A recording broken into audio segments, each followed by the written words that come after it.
إن الحمد لله نحمده ونستعينه ونستغفره ونعوذ بالله من شرور أنفسنا ومن سيئات أعمالنا من يهده الله فلا مضل له ومن يضلله فلا هادي له وأشهد أن لا إله إلا الله وحده لا شريك له وأشهد أن محمدًا عبده ورسوله يا أيها الذين آمنوا اتقوا الله حق تقاته ولا تموتن إلا وأنتم مسلمون يا أيها الناس اتقوا ربكم الذي خلقكم من نفس واحدة وخلق منها زوجها وبث منهما رجالا كثيرا ونساء واتقوا الله الذي تساءلون به والأرحام إن الله كان عليكم رقيبا يا أيها الذين آمنوا اتقوا الله وقولوا قولا سديدا يصلح لكم أعمالكم ويغفر لكم ذنوبكم ومن يطع الله ورسوله فقد فاز فوزا عظيما أما بعد فإن أصدق الحديث كتاب الله وأحسن الهدي هدي محمد صلى الله عليه وسلم وشر الأمور محدثاتها وكل محدثة بدعة وكل بدعة ضلالة وكل ضلالة في النار أعوذ بالله السميع العليم من الشيطان الرجيم من همزه ونفخه ونفثه بسم الله الرحمن الرحيم قل هو الله أحد الله الصمد لم يلد ولم يولد ولم يكن له كفوا أحد رب اشرح لي صدري ويسر لي أمري واحلل عقدة من لساني يفقهوا قولي اللهم لا حول ولا قوة إلا بك. لائق صد احترام بزرگ حضرات، نوجوان ساتھیوں، پردہ نشین خواتین اسلام اور عزیز بچوں،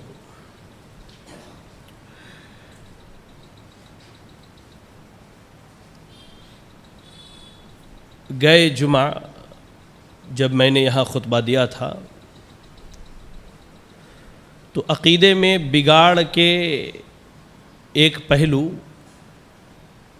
ماہ سفر میں ہمارے یہاں عقیدے کا کیا بگاڑ ہے، اس پر کچھ باتیں میں نے رکھی تھی. اور اس سے پہلے کے جمعہ میں نے صحیح عقیدے کی تعریف، صحیح عقیدے کی اہمیت اور اس کی فضیلت پر کچھ باتیں آپ کے سامنے بیان کیا تھا میں نے، اور یہ وعدہ کیا تھا میں نے کہ آگے چل کر اسی عقیدے کے باب میں آپ کے سامنے کچھ بنیادی باتیں رکھی جائیں گی. اس کی بنیادی وجہ یہ ہے کہ آپ سمجھ لیجئے کہ یہ 5 انگلیاں آپ کے ہاتھ کے، یہ دین اسلام کے 5 پلر ہیں، 5 بنیادیں ہیں.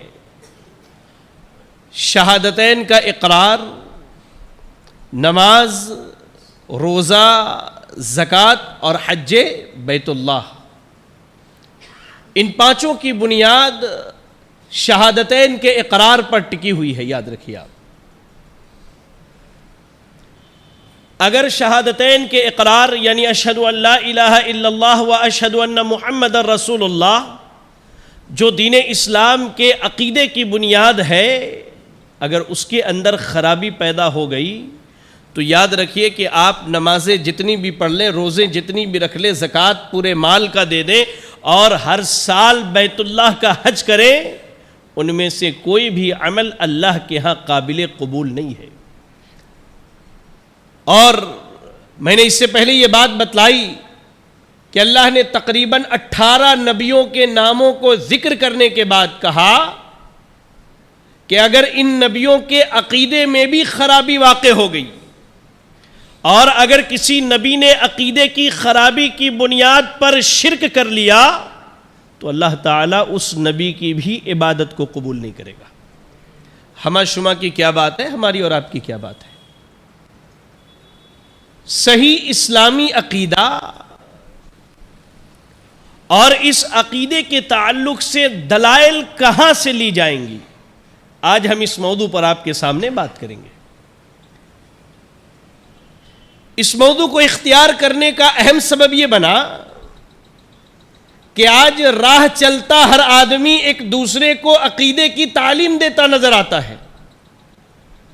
ابھی میں آٹو رکشہ سے آیا، ڈرائیور ہمارے مسلمان ہیں، انہوں نے سامنے صبح و شام کی دعائیں لگا رکھی تھی آٹو میں، تو میں نے بیٹھے بیٹھے ان سے پوچھا کہ بھائی ماشاءاللہ آپ نے صبح و شام کی دعا لگائی ہے، یہ تو اچھی چیز ہے، اس کے نیچے جو آپ نے جو عبارت لکھی ہوئی کہ بھی اس کے بارے میں غور کیا؟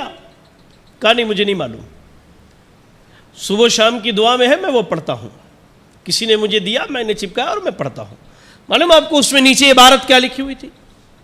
رافضیوں کا ایک مشہور کلمہ ہے لی خمسۃ اطفی بہا حر الوبا، وہ برائیوں کو دور کرنے کے لیے 5 کا سہارا لیتے ہیں، جنہیں پنج تن پاک کہتے ہیں کہ پوری کائنات میں، پوری امت میں، یا کہہ لیجئے نبی صلی اللہ علیہ وسلم کے دور میں یہی 5 لوگ پاک تھے، ان کے علاوہ کسی کی پاکی کی گواہی نہیں دیتے۔ وہ لی خمسۃ اطفی بہا حر الوبا کہتے میرے 5 موتیاں ہیں جن سے ذریعہ میں مصیبتوں کو دور کرتا ہوں، المصطفیٰ والمرتضیٰ، یہ شعر ہے پورا کہ محمد رسول اللہ صلی اللہ علیہ وسلم، سیدنا علی، سیدہ فاطمہ، سیدنا حسین، سیدنا حسین رضی اللہ عنہم وارضا۔ یہ کیا ہے؟ یہ عقیدے کا بگاڑ ہے۔ ہر آدمی آج عقیدے کی دعوت دے رہا ہے، ہر آدمی اس بات کا دعوے دار ہے کہ وہ اپنے عقیدے میں صحیح ہے، اس کا تعلق اہل سنت والجماعت سے ہے، اس کا تعلق طائفہ منصورہ فرقہ ناجیہ سے ہے، لیکن جب ان کی باتوں پر غور کیجئے تو قرآن مجید کی وہ آیت کریمہ یاد آتی ہے، کل حزب بما لدیہ فرحون، ہر آدمی کے پاس جو چیز موجود ہے اسی کو لے کر وہ خوش ہے، وہ سمجھتا ہے میں ہی حق پر ہوں، میں ہی حق پر ہوں، کتاب و سنت میرے ساتھ ہی ہے، اللہ اور اس کے رسول کے فیصلوں پر عمل کرنے والا میں ہی ہوں، حالانکہ ایسا نہیں ہے۔ یاد رکھیں میرے بھائی، عقیدے کا مسئلہ جتنا اہم ہے، عقیدے کا مسئلہ اتنا ہی نازک ہے۔ اگر عقیدے میں ایک رائی کے دانے کے برابر بھی بگاڑ آ گیا، اللہ تعالیٰ سارے اعمال کو قیامت کے دن ہمارے منہ پر دے مارے گا۔ عقیدے کے باب میں اگر کہیں سے دلیل لی جائے گی تو وہ 3 مصادر ہیں، 3 مآخذ ہیں اور 3 ایسی جگہیں ہیں جہاں سے عقیدے کے باب میں دلیل لی جائے گی۔ سب سے پہلی چیز اللہ کی کتاب قرآن مجید، عقیدے کے باب میں دلیل کہاں سے لی جائے گی؟ قرآن مجید۔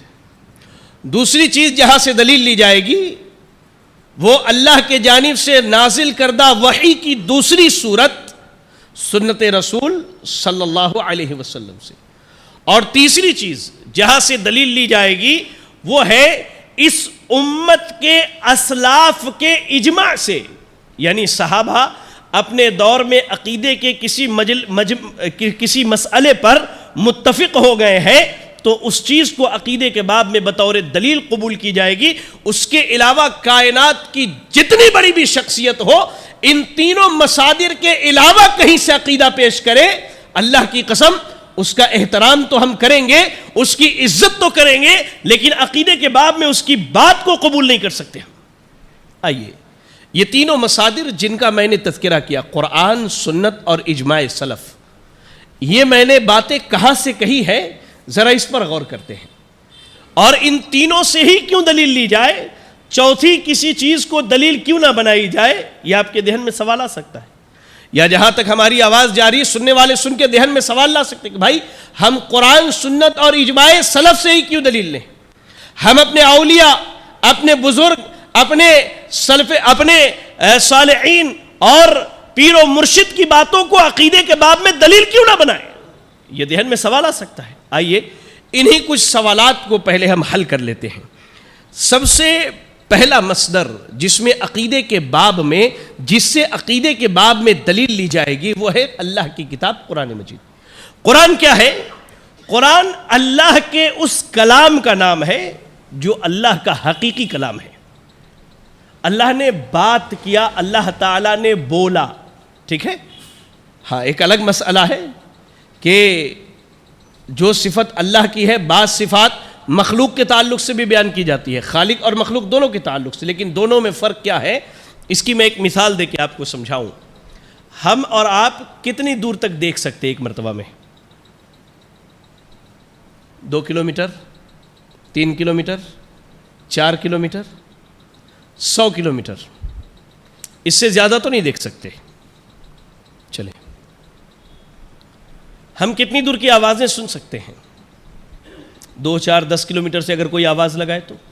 صحیح حدیث کے الفاظ ہے، اللہ کے نبی صلی اللہ علیہ وسلم فرماتے ہیں، اللہ نے کہا اے انسانوں، تم سب کے سب اول سے آخر تک، یعنی آدم علیہ السلام سے لے کر قیامت تک پیدا ہونے والے، اور تمام جنات، آدم علیہ السلام سے لے کر قیامت تک پیدا ہونے والے تمام انسان، تمام جنات ایک ہی میدان میں کھڑے ہو جائے اور سب اپنی اپنی زبانوں میں ایک ساتھ اللہ کو پکارے، اللہ سب کی باتوں کو سن بھی لے ایک مرتبہ میں اور سب کی ضروریات پوری بھی کر دے۔ یہ خالق اور مخلوق کا فرق ہے۔ اللہ نے کہا لیس کمثلہ شیء، اللہ کے مثل کوئی چیز نہیں۔ ہاں، صفاتیں بیان کی جاتی ہیں کہ یہ صفت اللہ کی اور یہ صفت مخلوق کی بھی ہے، لیکن دونوں میں فرق کیا ہے؟ خالق اور مخلوق کا فرق ہے۔ وہ خالق کی صفات ہے لیس کمثلہ شیء، جس کی مثل اور جس کی مثیل کوئی نہیں، کوئی نہیں اللہ کی مثل اور مثیل۔ اللہ کا کلام ہے قرآن مجید، جس کو اللہ تعالیٰ نے جبریل علیہ السلام کے ذریعے جناب محمد رسول اللہ صلی اللہ علیہ وسلم تک نازل فرمایا۔ قرآن مجید پڑھیے آپ، سورۃ الشعراء کی تلاوت کیجئے، آیت نمبر 193، 194 اور 195۔ اللہ نے کیا کہا؟ اللہ نے کہا نزل بہ الروح الامین، اس قرآن کو لے کر روح الامین نازل ہوئے ہیں، علی قلبک لتکون من المنذرین، آپ کے دل پر ہم نے اس قرآن کو نازل کیا ہے تاکہ آپ لوگوں کو ڈرانے والے ہو جائے، بلسان عربی مبین، واضح کھلے ہوئے روشن عربی زبان میں ہم نے قرآن کو نازل کیا ہے۔ یہ قرآن مجید کا ڈیفینیشن ہے کہ جبریل علیہ السلام لے کر کے آئے، اللہ تعالیٰ نے آپ کے دل پر قرآن کو نازل کیا تاکہ آپ لوگوں کو ڈرانے والے بن جائے، اور واضح کھلی ہوئی روشن عربی زبان میں اللہ نے قرآن کو نازل کی۔ پہلا مصدر کیا ہے؟ اللہ کا کتاب، اللہ کی کتاب قرآن مجید ہے۔ چلے، قرآن مجید ہی عقیدے کے باب میں کیوں دلیل ہے؟ سب سے پہلی بات، اللہ تعالیٰ نے ہمیں اور آپ کو اور جناب محمد رسول اللہ صلی اللہ علیہ وسلم کو اس بات کا حکم دیا ہے کہ اگر اتباع کرنی ہو تو اللہ کے وحی کی اتباع کریں اور اس کے علاوہ کسی اور چیز کی اتباع نہ کریں، اس کے علاوہ کسی اور چیز کی اتباع نہ کریں۔ قرآن پڑھیے آپ، سورۃ الاعراف آیت نمبر 3 کی تلاوت کیجئے۔ اللہ نے کہا اتبعوا ما انزل الیکم من ربکم ولا تتبعوا من دونہ اولیاء قلیلا ما تذکرون۔ اللہ نے کہا کہ اللہ کے جانب سے، تمہارے رب کی جانب سے جو چیز نازل کی جاتی ہے تم اس کی اتباع کرو۔ کیا نازل کی جاتی ہے بھائی؟ وحی نازل کی جاتی ہے، وحی نازل کی جاتی ہے، قرآن مجید کی آیات نازل کی جاتی ہے۔ اللہ نے اتبعوا، اللہ نے حکم دیا اتبعوا، تم سب اتباع کرو، ما انزل الیکم من ربکم، تمہارے رب کے جانب سے جو چیز نازل کی گئی، ولا تتبعوا من دونہ اولیاء، ہاں اس کے علاوہ دوستوں کی اور دوسرے اولیاء کی اتباع کی ضرورت نہیں ہے، قلیلا ما تذکرون، تم بہت کم نصیحت حاصل کرتے ہو، اللہ رب العالمین نے کہا۔ پہلی چیز تو اللہ نے اپنے وحی کی اتباع کا حکم دیا ہے، اسی لیے عقیدے کے باب میں ہم اللہ کے وحی کی اتباع کرتے ہیں۔ دوسری بات، ہم عقیدے کے باب میں اللہ کے وحی کی یا قرآن مجید کی ہی اتباع کیوں کرتے ہیں؟ اس لیے کہ قرآن مجید میں جو کچھ بھی ہے وہ حق ہے اور سچ ہے۔ قرآن مجید میں اللہ نے جو چیز بھی رکھا ہے وہ کیا ہے؟ حق ہے اور سچ ہے، اس میں جھوٹ کی ملاوٹ کا شائبہ نہیں ہے۔ پڑھیے قرآن مجید، اللہ رب العالمین نے سورۃ البقرہ آیت نمبر 176 کے اندر ارشاد فرمایا ذالک بان اللہ نزل الکتاب بالحق وان الذین اختلفوا فی الکتاب لفی شقاق بعید۔ اللہ نے کہا وہ اس لیے کہ اللہ تعالیٰ نے اس کتاب کو حق کے ساتھ نازل کیا ہے۔ اللہ کی یہ کتاب قرآن مجید حق کے ساتھ نازل کی گئی ہے، اور جن لوگوں کو کتاب دیے جانے کے بعد جن لوگوں نے اختلاف کر لیا لفی شقاق بعید، وہ بہت دور کی گمراہی میں جا پڑے۔ اللہ اکبر۔ تو اللہ نے حکم دیا ہے کہ اس کتاب کی اتباع کی جائے، کیونکہ یہ کتاب حق ہے، حق ہے یہ کتاب۔ اللہ کی وحی حق ہے، اللہ کی وحی سچ ہے، اس میں جھوٹ کی ملاوٹ نہیں ہے۔ پڑھیے آپ سورہ آل عمران آیت نمبر 95 میں اللہ نے کیا کہا؟ قل صدق اللہ، اے نبی کہہ دیجئے کہ اللہ نے سچ کہا، اے نبی کہہ دیجئے اللہ نے سچ کہا۔ اور مزید اللہ نے سورۃ النساء کی آیت نمبر 87 میں ارشاد فرمایا وَمَنْ أَصْدَقُ مِنَ اللَّهِ حَدِيثًا، اللہ سے زیادہ سچی بات کس کی ہو سکتی ہے؟ اللہ سے زیادہ سچی بات کس کی ہو سکتی ہے؟ تو اللہ نے اس بات کا حکم دیا ہے کہ اللہ کی کتاب یہ قرآن مجید حق ہے، سچ ہے، اس کی اتباع کرو، اس کے علاوہ کسی اور کے راستے پہ چلنے کی ضرورت نہیں ہے، اس کے علاوہ کسی اور کے طریقے کی اتباع کرنے کی ضرورت نہیں ہے۔ ایسے ہی ہم عقیدے کے باب میں قرآن مجید کو ہی دلیل اس لیے بناتے ہیں کہ اللہ تعالیٰ نے قرآن مجید کو ہر قسم کے تحریف سے اور تبدیل سے محفوظ رکھا ہے۔ یہ قرآن مجید کا بہت بڑا اعجاز ہے میرے بھائیوں۔ اللہ کے نبی صلی اللہ علیہ وسلم کے دور سے لے کر آج تک جس قرآن پر یا جو قرآن اللہ کے نبی نے صحابہ کو پڑھایا، جو قرآن صحابہ نے یاد کیا، یہ اس مالک کا اتنا بڑا فضل ہے کہ اس دین کے بقا کے لیے اللہ تعالیٰ نے اس کی حفاظت کی۔ آپ چلے جائیے، میں آپ کو اس بات کی ضمانت دیتا ہوں، دنیا کے کسی کونے میں، کسی خطے میں اگر قرآن مجید کی پرنٹنگ ہوتی ہے، آپ وہاں کی پرنٹنگ اٹھا کے لائیے اور اپنے ملک کے کسی پریس کی پرنٹنگ کو اٹھا کر کے دیکھیے، انشاءاللہ ایک نقطے کا فرق آپ کو نہیں ملے گا۔ اور ایک واقعہ یاد آتا ہے، رشیا کے اندر جب کمیونزم کی توتی بولتی تھی، جب کمیونسٹوں کی وہاں بہت بڑی حکومت تھی رشیا میں، پابندی لگا دی گئی قرآن مجید پر، قرآن مجید ضبط کر لیا گیا۔ دیکھیں اللہ نے اس کتاب کی کیسی حفاظت کی ہے میرے بھائیو، اللہ اکبر۔ کہتے ہیں ایک صاحب ہیں پڑوسی ملک کے، انہوں نے اپنا واقعہ لکھا ہے کہ میں رشیا کے ایک گاؤں میں گیا تو وہاں پتہ چلا کہ نمازوں پر پابندی ہے، قرآن پر پابندی ہے۔ ایک پرانی مسجد مجھے دیکھی، میں نے صاف صفائی کر کے نماز پڑھنے کا ارادہ کیا۔ محلے کے کچھ لوگ دوڑ کے آئے، چھوٹے چھوٹے بچے بھی چلے آئے۔ کہا کیا بات ہے بھائی، کون ہو، کیا ہے؟ تو اس نے بتایا کہ میں فلاں جگہ سے آیا ہوں اور نماز کے لیے۔ کہا یہاں نماز پر پابندی ہے، نمازیں نہیں پڑھ سکتے، قرآن کی تلاوت نہیں کر سکتے۔ اللہ اکبر۔ لیکن وہ بندہ لکھنے والا کہتا ہے کہ میں نے دیکھا وہاں کے چھوٹے چھوٹے بچے جو ہیں حافظ قرآن ہیں، حافظ قرآن چھوٹے چھوٹے، ان کے پاس قرآن مجید موجود نہیں ہے، قرآن مجید موجود نہیں لیکن حافظ قرآن ہے۔ تو یہ بندہ جب ابھی نیا نیا گیا تھا، اس کے پاس قرآن موجود تھا۔ بچوں کا امتحان لینے کے لیے اس نے پوچھا، بچوں نے جب آیت پڑھی تو اس نے قرآن مجید میں وہی آیت کھول کے سامنے رکھ دیا۔ بچے ہاتھ میں لے کر کے بول رہے یہ کیا تم لے کر کے آئے ہو؟ یعنی قرآن کا نسخہ بچوں نے کبھی دیکھا نہیں تھا، بلا دیکھے انہوں نے قرآن مجید کو یاد کیا تھا میرے بھائیوں۔ جب قرآن کا نسخہ دیکھا پریشان ہو گئے، کہا یہ کیا لے کر کے آئے ہو؟ کہا یہی تو قرآن ہے جو تم نے یاد کیا۔ پھر پتہ کیا تو معلوم یہ ہوا کہ وہاں کی خواتین اور وہاں کے مرد حضرات اپنے بچوں کے سینوں میں قرآن مجید کو محفوظ کرانے کے لیے دور دراز کے علاقوں میں بھیجتے ہیں جہاں ایسے حفاظ ہیں جو بلا دیکھے بچوں کو قرآن یاد کرواتے۔ اللہ بے شمار مثالیں میرے بھائی، بے شمار مثالیں کہ اللہ نے قرآن کی حفاظت کی ہر غلطی اور ہر قسم کے تحریف سے۔ ہم اسی لیے قرآن کو دلیل بناتے ہیں۔ انسانوں کی باتوں میں تحریف ہو سکتی ہے، انسانوں کی باتوں کے اندر بدلاؤ آ سکتا ہے، لیکن اللہ نے قرآن مجید اور اپنے وحی کو ہر قسم کی تحریف سے محفوظ رکھا ہے۔ آپ قرآن پڑھیے، سورۃ الحجر کی آیت نمبر 9 کی تلاوت کیجیے۔ اللہ نے کیا کہا؟ اِنَّا نَحْنُ نَزَّلْنَا الذِّكْرَ وَإِنَّا لَهُ لَحَافِظُونَ۔ ہم نے اس ذکر کو، اس کلام کو، اس کتاب کو نازل کیا اور ہم ہی اس کی حفاظت کرنے والے ہیں۔ ہم اسی لیے قرآن مجید کو عقیدے کے باب میں دلیل بناتے ہیں کہ اللہ نے قرآن مجید کو ہر قسم کی تحریف سے محفوظ رکھا ہے۔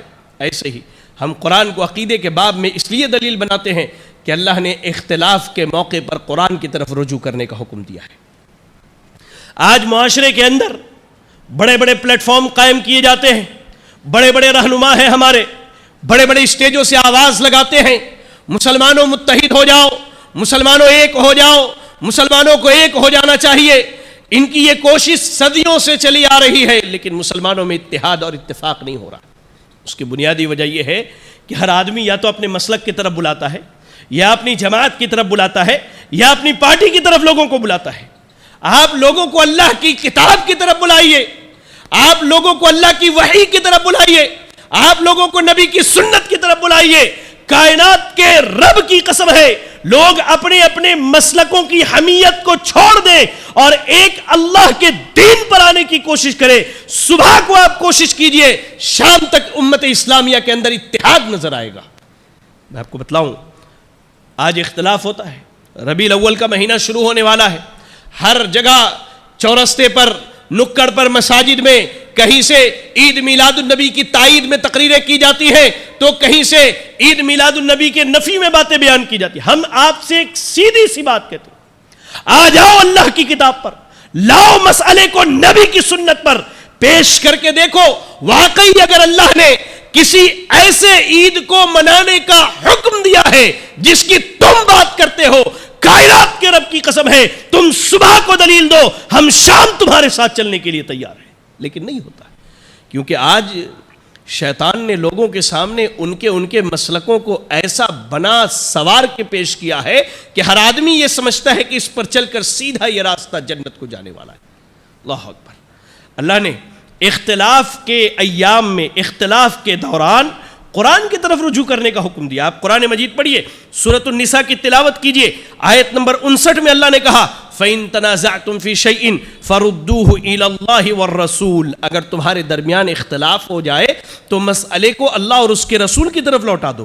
إِن كُنتُمْ تُؤْمِنُونَ بِاللَّهِ, اگر تم حقیقی طور پر اللہ پر ایمان رکھنے والے ہو.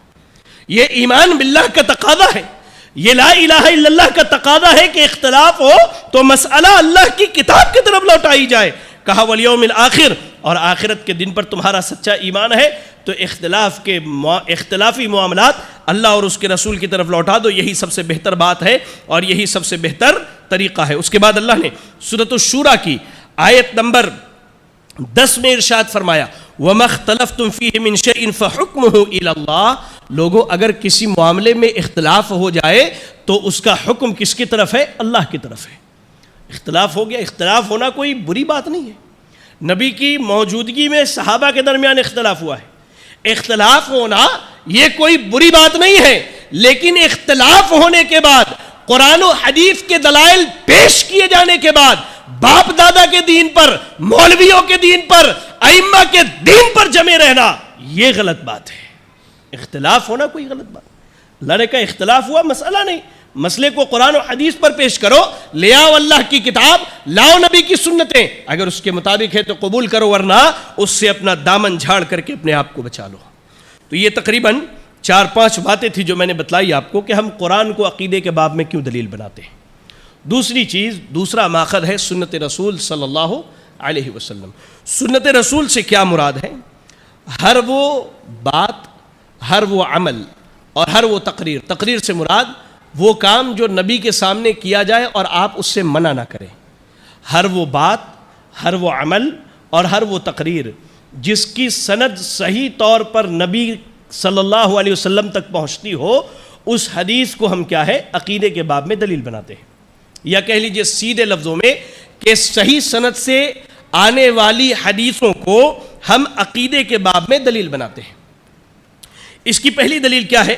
اللہ نے قرآن مجید سورۃ الحشر کے اندر ارشاد فرمایا, سورۃ الحشر آیت نمبر 7 میں اللہ نے کہا وَمَا آتَاكُمُ الرَّسُولُ فَخُذُوهُ وَمَا نَهَاكُمْ عَنْهُ فَانْتَهُوا. رسول اللہ صلی اللہ علیہ وسلم جو تمہیں دیں اسے لے لو, اور جس چیز سے روک دیں اس سے رک جاؤ. یہاں 2 مثالیں دیتا ہوں آپ کو سمجھنے کے لیے. ایک مرتبہ عبداللہ ابن مسعود رضی اللہ تعالی عنہ نے کہا کہ میں لعنت کرتا ہوں ایسی عورتوں پر جو اپنے آئی بروز, پلک کے بالوں کو اکھیڑتی ہیں, یعنی آئی بروز بنواتی ہیں, اور جو اپنے باڈی پر ٹیٹو بنواتی ہیں. ایک عورت عبداللہ ابن مسعود رضی اللہ تعالیٰ عنہ کے پاس آئی. کیا لے کر کے آئی؟ قرآن مجید لے کر کے آئی. کہا ہے عبداللہ ابن مسعود, میں نے یہ پورا قرآن پڑھا ہے جو میرے پاس 2 دفتیوں کے درمیان موجود ہے, میں نے وہ بات نہیں پائی جو تم کہہ رہے ہو کہ لعنت کرتا ہوں آئی بروز بنانے والی اور ٹیٹو بنوانے والی عورتوں پر.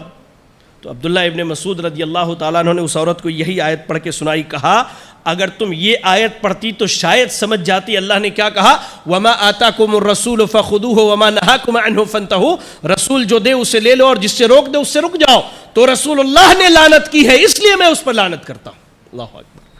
تو یہ آیت کریمہ یہ بتلاتی ہے کہ سنت کیا ہے ہمارے لیے عقیدے کے باب میں دلیل ہے۔ اور آگے آئیے، ایسے ہی اللہ رب العالمین نے سورۃ الانفال کی آیت نمبر 1 میں ارشاد فرمایا وَأَطِيعُوا اللَّهَ وَالرَّسُولَ إِن كُنتُم مُؤْمِنِينَ، اگر تم واقعی ایمان والے ہو اور تم اپنے لا الہ الا اللہ محمد رسول اللہ کے شہادت کے دعوے میں سچے ہو تو تمہاری یہ ذمہ داری ہے کہ اللہ اور اس کے رسول کی فرما برداری کرو، اللہ اور اس کے رسول کی اطاعت کرو۔ اور ایسے ہی اللہ تعالیٰ نے نبی صلی اللہ علیہ وسلم کے بارے میں کیا کہا اللہ نے سورۃ النحل کی آیت نمبر 44 کے اندر وَأَنزَلْنَا إِلَيْكَ الذِّكْرَ لِتُبَيِّنَ لِلنَّاسِ مَا نُزِّلَ إِلَيْهِمْ وَلَعَلَّهُمْ يَتَفَكَّرُونَ، اللہ نے کہا اے نبی ہم نے آپ کی طرف یہ ذکر نازل کیا ہے۔ یہاں روک کر کے آپ کو ایک بات بتلاؤں، ابھی میں نے سورۃ الحجر کی آیت نمبر 9 پڑھی، اللہ نے کہا کہ ہم نے اس ذکر کو ہر قسم کی تبدیلی اور تحریف سے بچا کے رکھا ہے، ہم نے اس کی حفاظت کی۔ اور اللہ اس آیت میں یہ کہہ رہا ہے نبی ہم نے آپ کی طرف یہ ذکر نازل کیا، یعنی یہ قرآن دی تاکہ آپ لوگوں کے سامنے کھول کھول کر کے بیان کر دیں، ایک ایک مسئلے کو واضح کر دیں۔ اللہ اکبر، ذرا غور کر کے دیکھیں ان دونوں آیتوں کو اکٹھی کر کے، یہ دونوں آیتیں اس بات کی دلیل ہے کہ انسان کی زندگی میں جتنی اہمیت قرآن کی ہے اتنی ہی اہمیت سنت کی ہونی چاہیے۔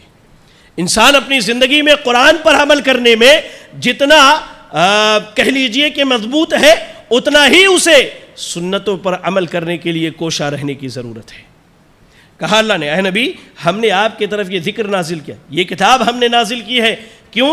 تاکہ آپ لوگوں کے لیے کھول کھول کر کے بیان کر دیں کہ ان کے لیے اللہ تعالیٰ نے کیا نازل فرمایا ہے۔ ایسے ہی میرے بھائیوں سنت عقیدے کے باب میں ہمارے لیے دلیل ہے، اس کی ایک بڑی بہترین دلیل مسند امام احمد کی روایت ہے، اور شیخ شعیب الارناؤوط رحمہ اللہ نے اس حدیث کی سند کو صحیح قرار دیا ہے۔ مقدام بن معدی الکرب رضی اللہ تعالی عنہ حدیث کے راوی یہ کہتے ہیں کہ اللہ کے رسول صلی اللہ علیہ وسلم نے فرمایا الا انی اوتیت الکتاب ومثلہ معہ، لوگوں خبردار ہو جاؤ اللہ نے مجھے کتاب دی ہے قرآن مجید، ومثلہ معہ اور اسی جیسی ایک چیز اللہ تعالیٰ نے عطا کی ہے۔ مزید آپ نے کہا الا انی اوتیت القرآن ومثلہ معہ، اے لوگو اللہ نے مجھے قرآن دیا ہے اور اسی جیسی ایک چیز دی ہے۔ تو قرآن تو سمجھ میں آتی ہے، اسی جیسی ایک چیز کیا ہے؟ یہ اللہ کی وحی کی دوسری صورت آپ کی سنت ہے۔ اور صحابہ کو یہ بات معلوم تھی کہ وحی پر عمل نہ کرنا، نبی کی باتوں پر عمل نہ کرنا در حقیقت یہ اللہ رب العالمین کی نافرمانی ہے۔ میں نے کہا نا آپ کو دو مثالیں دیتا ہوں، ایک مثال عبداللہ ابن مسعود کی میں نے دی، ایک اور مثال سنیے۔ اسلام میں یہ قانون ہے کہ میاں بیوی اگر کسی کے غلام ہیں یا میاں بیوی الگ الگ لوگوں کے غلام ہیں اور مالک نے میاں یا بیوی دونوں میں سے کسی کو آزاد کر دیا تو اب وہ چاہے تو اپنے غلام شوہر کے نکاح میں رہے یا آزاد ہو جائے۔ اللہ کے نبی کے زمانے میں دو لوگ ایسے ہی تھے، ایک مرد کا نام تھا مغیث اور خاتون کا نام تھا بریرہ۔ بریرہ کو ان کے مالک نے آزاد کر دیا تو اب وہ کہنے لگی کہ میں مغیث کے نکاح میں نہیں رہتی ہوں۔ مغیث بیچارے اپنی بیوی سے بڑی محبت کرتے تھے، وہ ان کے پیچھے پیچھے جاتے، ان کو سمجھاتے، بات کرتے، رویا بھی کرتے تھے اپنی بیوی کے سامنے۔ ایک دن صحابہ نے جب اس مسئلے کو دیکھا تو اللہ کے نبی کو کہا کہ اللہ کے رسول آپ بریرہ کو بلا کے کیوں نہیں سمجھا دیتے کہ وہ مغیث کے نکاح میں باقی رہے؟ تو اللہ کے نبی نے کہا اچھی بات ہے۔ آپ نے سیدہ بریرہ رضی اللہ تعالیٰ عنہ کو بلایا اور کہا بریرہ آپ کو چاہیے کہ آپ مغیث کے نکاح میں باقی رہیں۔ تو انہوں نے کہا ذرا غور کریں اس جملے پر، یا رسول اللہ اشاورتنی ام تأمرنی، اے اللہ کے رسول بحیثیت انسان آپ کا یہ مشورہ ہے یا بحیثیت رسول آپ کا یہ حکم ہے؟ بڑا بہترین سوال کیا ان کو معلوم تھا اگر اللہ کے نبی کہہ دے کہ یہ میرا حکم ہے تو قرآن کہتا ہے وما ينطق عن الهوى ان هو الا وحی یوحى، نبی اپنی خواہش سے کچھ بھی نہیں کہتے۔ اللہ کی جب وحی آتی ہے تب نبی اپنی زبان کو کھولتے، اور کئی مقامات پر ایسے ہوئے۔ ایک بڑی جماعت یہود و نصارہ کی آ کے پوچھا ہے نبی یہ روح کیا ہے؟ اللہ کے نبی خاموش ہو گئے، آپ کو نہیں معلوم تھا، آپ خاموش ہو گئے، وحی آنے کا انتظار کیا۔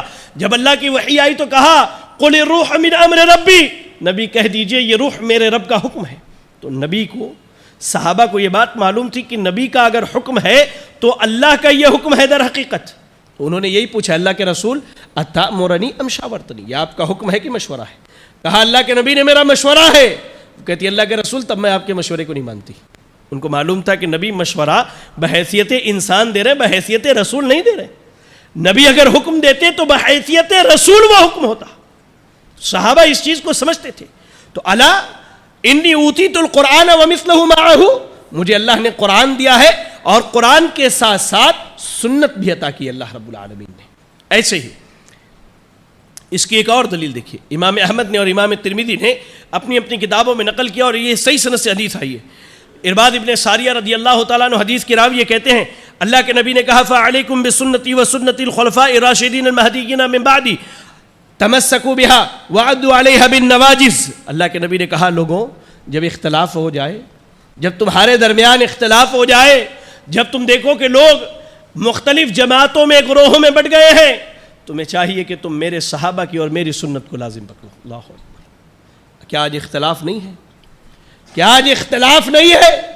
کیا لوگوں کے اندر فرقہ اور تفرقہ بازی نہیں ہے؟ ہے، لیکن ہر آدمی چاہتا ہے کہ میں اپنے مسلک کی باتوں کو لے کے خوش ہو جاؤں، میرے امام کا جھنڈا اونچا رہے، میرے پیر کا جھنڈا اونچا رہے، میرے مولوی کا جھنڈا اونچا رہے۔ اور اللہ کی قسم کہتا ہوں اہل حدیثو، تمہارے اوپر اللہ کا اتنا بڑا احسان ہے، اتنا بڑا احسان ہے کہ ساری کائنات کے لوگ اپنے اپنے اماموں کے جھنڈے کو اونچا اٹھانے میں رہتے، اور تم نے یہ ٹھان کے رکھا ہے کہ جب بھی اونچا ہو رب کا جھنڈا اونچا ہو اور نبی کا جھنڈا اونچا ہو۔ یہ فضل ہے اللہ کا تمہارے اوپر۔ اللہ اکبر۔ اس لیے میرے بھائیو، اللہ کے نبی نے کہا جب اختلاف ہو جائے تو تم میری سنت کو اور میرے صحابہ کی سنت کو لازم پکڑو۔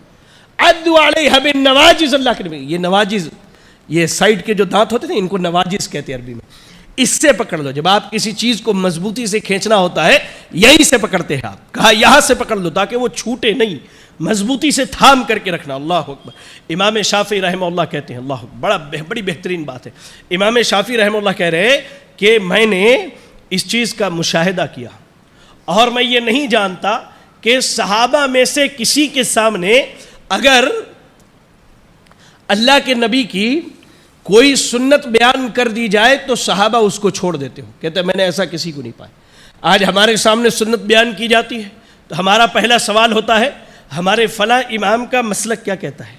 ارے بعض مولویوں نے تو یہ حد پار کر دی، اپنی اپنی کتابوں میں لکھ ڈالا کہ امام کے قول کے خلاف اگر قرآن کی کوئی آیت یا حدیث رسول آ جائے تو ہم امام کے قول کو قبول کریں گے، اور حدیث اور قرآن کے بارے میں ہمارا نظریہ یہ ہوگا یا تو یہ آیت منسوخ ہو گئی یا اس کی اپنی من مطابق تعویل کر لی جائے، اور حدیث کو تو ہم چھوڑ ہی سکتے ہیں۔ اللہ اکبر۔ یہ لوگوں نے نظریہ بنا کر کے رکھا ہے میرے بھائیو، کتابوں میں موجود ہے، یہ میں کوئی کہیں اور سنی سنائی باتیں نہیں کر رہا ہوں، لوگوں نے یہ عقیدہ بنا کے۔ امام شافعی رحمہ اللہ کہہ رہے ہیں کہ میں نہیں جانتا کہ صحابہ میں سے کسی کے سامنے کوئی سنت بیان کی جاتی اور اس کے بعد وہ یہ پوچھتا ہو کہ ابو بکر نے کیا، عمر نے کیا، عثمان نے کیا، علی نے کیا، دیگر عشرہ مبشرہ رضی اللہ عنہم نے کیا یا نہیں کہ نہیں۔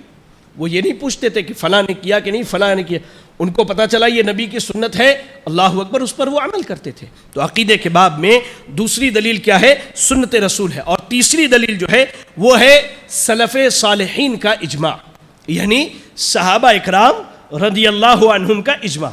یاد رکھیں سلف صالحین کو بہت سارے نام سے بھی یاد کیا جاتا ہے۔ ایک نام تو اہل سنت والجماعت کا ہے، ایک نام کیا ہے؟ اہل سنت والجماعت۔ اچھا، اہل سنت والجماعت کا معنی کیا ہوتا ہے؟ کبھی غور کیا آپ نے؟ اس پر کبھی لمبی بحث کریں گے، مختصراً جان لیجئے۔ اہل سنت کے معنی ہوتے ہیں وہ لوگ جن کی زندگی قرآن و سنت کے مطابق گزرتی ہو۔ والجماعت کے معنی ہوتے ہیں صحابہ کی جماعت، یعنی جو لوگ قرآن و حدیث کے مطابق زندگی گزارتے ویسے ہی جیسے صحابہ نے گزارا ہے۔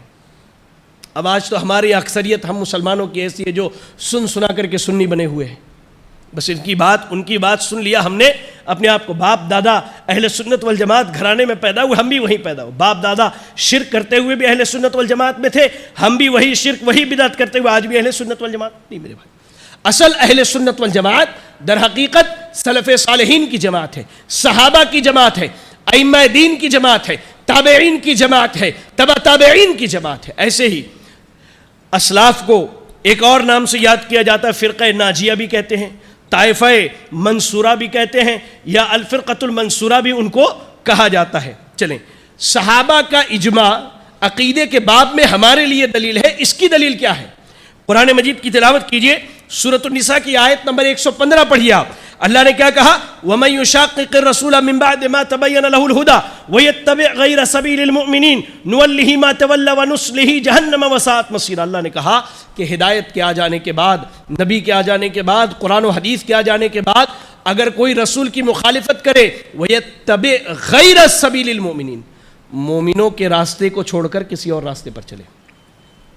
پوری دنیا کی تاریخ اٹھا کے دیکھ لیجئے، جب قرآن نازل ہو رہا تھا اس زمین پر مومنین کی جماعت صرف صحابہ کی جماعت تھی، صرف صحابہ کی جماعت تھی۔ اللہ نے کہا وَيَتَّبِعْ غَيْرَ سَبِيلِ الْمُؤْمِنِينَ، صحابہ کے راستے کے علاوہ کسی راستے پر چلے، نُوَلِّهِ مَا تَوَلَّى، مسئلہ نہیں، وہ جدھر جاتا اللہ اس کو ادھر ہی لے کے جاتا ہے۔ اور ٹھکانہ کیا ہے؟ وَنُصْلِهِ جَهَنَّمَ وَسَاءَتْ مَصِيرًا، اللہ گھسیٹ کر کے جہنم میں ڈالے گا ایسے لوگوں کو۔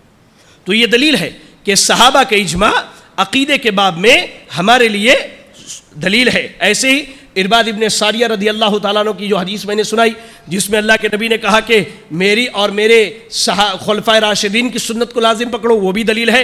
اور صحیح حدیث کے الفاظ ہے، جامع ترمذی کی روایت ہے، اللہ کے نبی نے کہا ان اللہ لا یجمع امتی او قال امت محمد صلی اللہ علیہ وسلم علی ضلالۃ وید اللہ مع الجماعہ، کہ اللہ تعالیٰ میری امت کو گمراہی پر کبھی جمع نہیں کرے گا۔ یہ حدیث کے الفاظ ہے، صحیح حدیث کے الفاظ ہے، اللہ تعالیٰ اس امت کو گمراہی پر جمع نہیں کرے گا۔ تو صحابہ نے جو اجماع کیے عقیدے کے باب میں، الحمدللہ وہ گمراہی کی بنیاد پر نہیں تھے۔ تو ہمارے لیے دلیل اللہ کی کتاب قرآن، نبی کی سنتیں اور صحابہ کے اجماع۔ اور اس کو اور آسان سمجھنا ہے، ایسے سمجھیے کہ ہمیں ماننا ہے قرآن حدیث ویسے جیسے صحابہ نے مانا ہے۔ اب ایک نقطہ ہے، وقت کی قلت ہے، جلدی جلدی آپ کو نقطہ بتا کر کے میں بات ختم کروں، بڑا بہترین نقطہ ہے۔ بہت سارے بھائی یہ اعتراض کرتے ہیں کہ شیخ یہ بات جو ہے ہماری عقل میں نہیں آ رہی ہے۔ آج جو لوگ شہر حیدرآباد میں خاص طور سے اور عمومی طور پہ پوری دنیا میں انکار حدیث کا فتنہ جن لوگوں نے برپا کیا ہے، ان کی ایک بڑی وجہ یہ ہے کہ وہ دین کو عقل کی بنیاد پر سمجھتے ہیں۔ اچھا، دلیل بھی دیتے ہیں۔ اللہ نے کہا نا کہ تم عقل والے نہیں ہو، کیا تم سوچتے نہیں، کیا تم غور، دلیل بھی دیتے ماشاءاللہ، قرآن سے دلیل دیتے کہ عقل کے ذریعہ دین کو سمجھو۔ ہم اس کا انکار نہیں کرتے، لیکن سوال یہ کہ ہر ایرے گہرے کے عقل سے ہم دین کو سمجھیں؟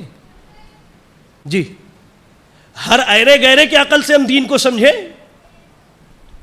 کبھی کسی استاد کے سامنے بیٹھ کر جس بندے نے حدیث کا ایک لفظ نہ پڑھا ہو اور وہ کھڑا ہو کر کے قرآن کی تفسیر کرے اور ہمیں عقیدہ سکھائے، ہمیں منظور نہیں ہے، ہمیں منظور نہیں، واللہ ہمیں منظور نہیں۔